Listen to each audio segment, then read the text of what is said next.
continuing our limud of Sefer Yirmiyahu. We are up to Perek Chaf Daled, and again, Yirmiyahu is basically a theme of Musar and Teichacha to the Yidden in the decades before the Churban Beis Hamikdash, and there are things that he goes over and over again. It's sometimes difficult for us to understand the repetition. I will just say that remember that these are nevuos that are speeches. They are musar shmuzim. These are things that are written down later, but initially they are teichachas. And memela, like all musar, sometimes, like a parent knows or Rabbi knows, you may have to repeat again and again and again for the devarim to be nichnas l'leiv. And here Yirmiyahu writes, so again, we don't know when he wrote this. This could have been many years after the Churban, but he writes that he had a certain vision. Hireini Hashem v'hinei shnei dudoei te'enim mu'adim lifnei heichal Hashem. God showed me a vision in which there were two baskets of figs that were muzumanim, that were muchanim, that were prepared in front of the Beis Hamikdash. And when was this? Acharei haglos nevuchat retzar melech Bavel es Yirmiyahu ben Yehoyakim melech Yehuda v'es sarei Yehuda v'es hacharash v'es hamasker mirushalayim v'yivyeim Bavel. So again, a little historical note. Remember that Yoshio was a righteous king.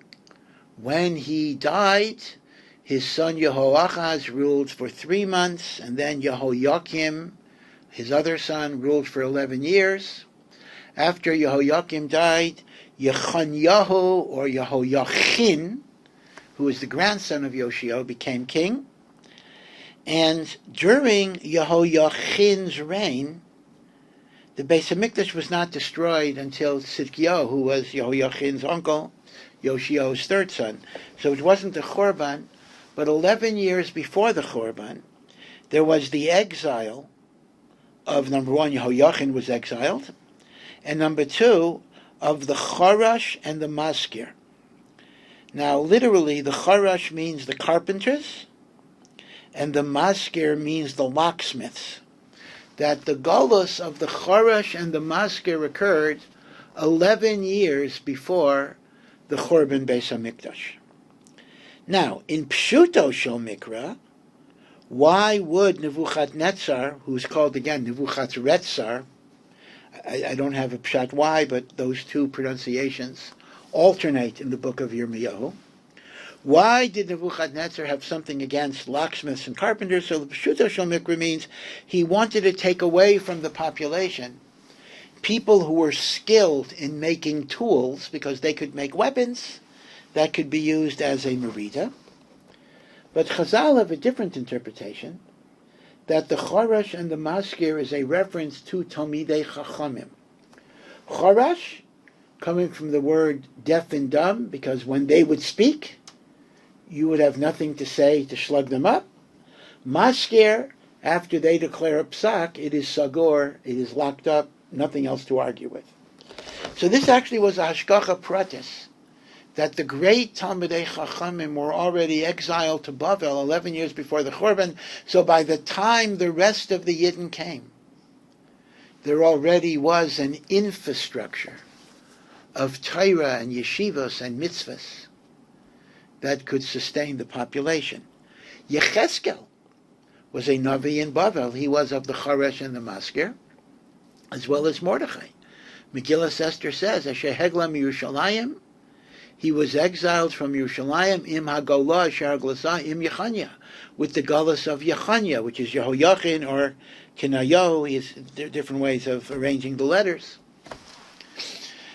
Yirmiyahu, Taka, stayed in Eretz Yisrael, but we have the galus of the Charash and the Maskir. So, be it as it may, this is again 11 years before the Churban, be it as it may, this vision of the two baskets of figs comes to Yirmiyahu after the exile of the Charash and the Maskir 11 years before the Churban.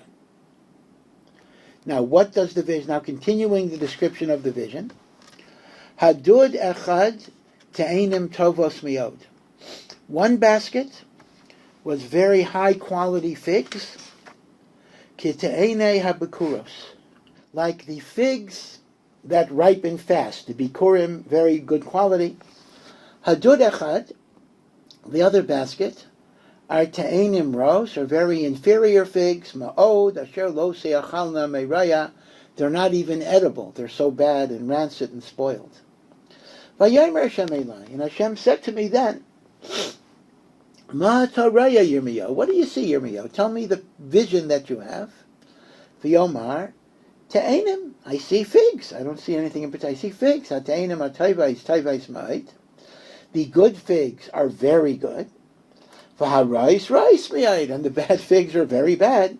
Asher lo seyachalna meiraya. No one would even eat them because they're so bad. So now Hashem explains the significance of this tangible vision.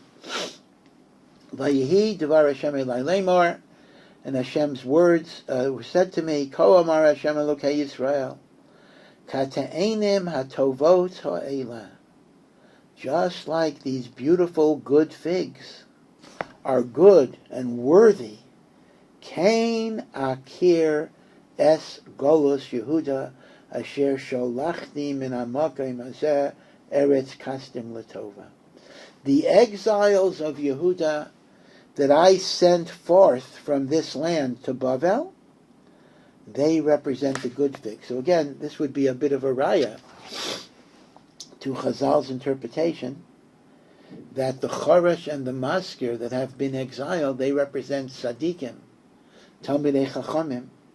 And what Hashem is saying is, they are the Te'enos HaTovos that I will treasure, I will preserve, I will regenerate Am Yisrael from the Tzadikim, from the Talmidei Chachamim.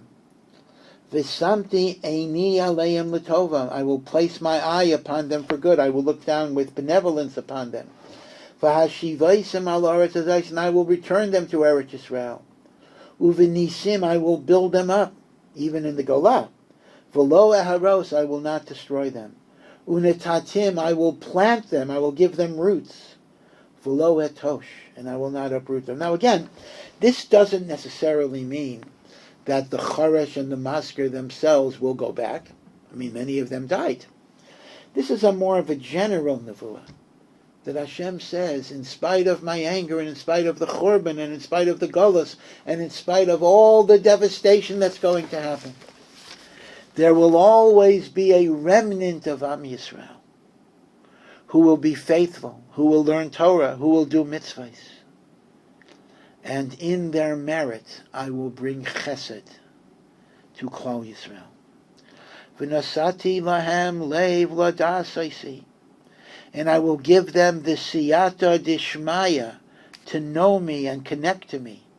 Ki ani Hashem v'hayu li li'am, and they will be for me my nation. V'anechi eya lahem le'elakim, I will be their God. Ki yashuvu elai b'chol libam, because I know that these people will do tshuva with all of their heart. So he's not saying every Yid will do it, although b'achris hayomim, the Rambam says, all Yidden will do tshuva. At least in the short term, not everybody will, but some will. And they will return to Hashem with all of their heart, and Hashem will bless them. Now, what are the te'enim haraos? V'chate'enim haraos asher lo te'ochalna meiraya. The figs that are so bad that they cannot be eaten because of their inferior quality.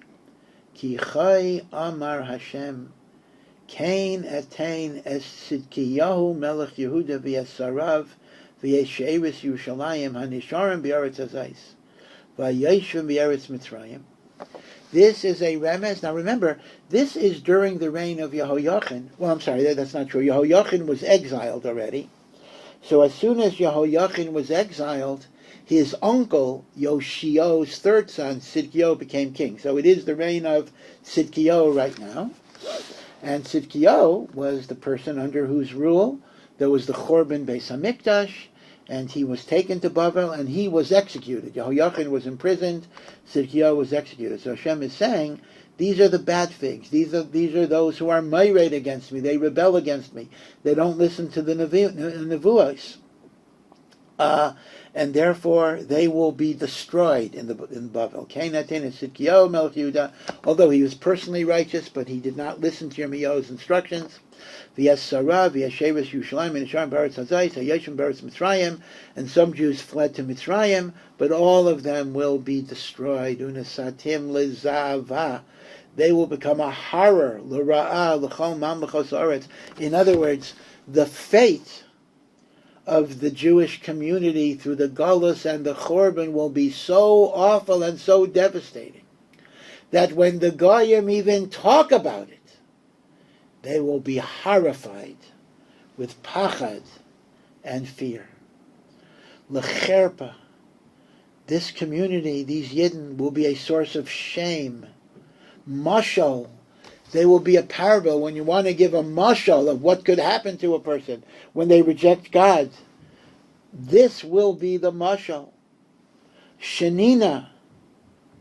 Shenina is lashon of repeating. People will repeat it over and over again as a warning. Liklala, it'll be a curse. May you be like these Yidden. B'chol hamakaymes, in every place, asher adichem sham, that I will push the Jews there. There will be a mashal, a cherpa, a mashal, and a shnina. V'shilachti bam es hacherev, es harav, es hadavar, and they will be afflicted by sword, and by famine, and by plague. Ad tumam me'al ha'adama, until they are eradicated from the earth.